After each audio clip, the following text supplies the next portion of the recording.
പുതുവത്സരം മുന്നിൽ കണ്ട ലഹരി മാഫിയ സജീവമാകുന്നുണ്ട്. തിരുവനന്തപുരം കിളിമാനൂരിൽ കാറിൽ സഞ്ചരിച്ചിരുന്ന യുവാക്കളിൽ നിന്ന് MDMA പിടികൂടി 4 യുവാക്കൾ അറസ്റ്റിലായിട്ടുണ്ട്. സലിം മാലിക് തിരുവനന്തപുരത്ത് ചെയ്യുന്നു. സലിമ, എപ്പോഴാണ് ഈ യുവാക്കൾ പിടിയിലായത്? എവിടെ നിന്ന് എത്തിച്ചതെന്ന കാര്യത്തിൽ വ്യക്തത വന്നിട്ടുണ്ടോ? വിൽപ്പന ലക്ഷ്യമിട്ട് തന്നെ എത്തിച്ചതല്ലേ? സുഹൈൽ, ഇന്ന് രാവിലെ ആയിരുന്നു കാറിൽ സഞ്ചരിച്ചിരുന്ന യുവാക്കളെ MDMAയുമായി പിടികൂടിയത്. 10 ഗ്രാം MDMA ആണ് ഇവരിൽ നിന്ന് പിടികൂടിയത്. തിരുവനന്തപുരം റൂറൽ ഡാൻസ് ഓഫ് സംഘവും കിളിമാനൂർ പോലീസും സംയുക്തമായി നടത്തിയ പരിശോധനയിലാണ് ഈ 4 യുവാക്കളെ പിടികൂടിയത്. പോത്തൻകോട് സ്വദേശിയായ അനീഷ്, ആറ്റിപ്ര സ്വദേശിയായ വിവേക്, തോന്നക്കൽ സ്വദേശികളായ മുഹമ്മദ് ഷാഹിൻ, സിയാദ് എന്നിവരാണ് അറസ്റ്റിലായത്.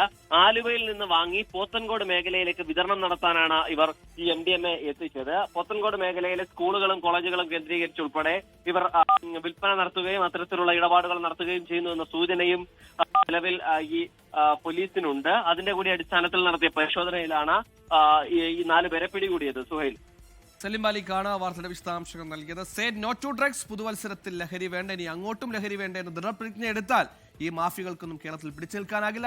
ലോകത്തെവിടെയായാലും ഏത് സമയത്തും 24 വാർത്തകളും ഓഗ്മെന്റഡ് റിയാലിറ്റി പാക്കേജുകളും എക്സ്പ്ലെയിനറുകളും വിശദമായി കാണാൻ ഞങ്ങളുടെ YouTube ചാനൽ നിങ്ങൾക്ക് സബ്സ്ക്രൈബ് ചെയ്യാം.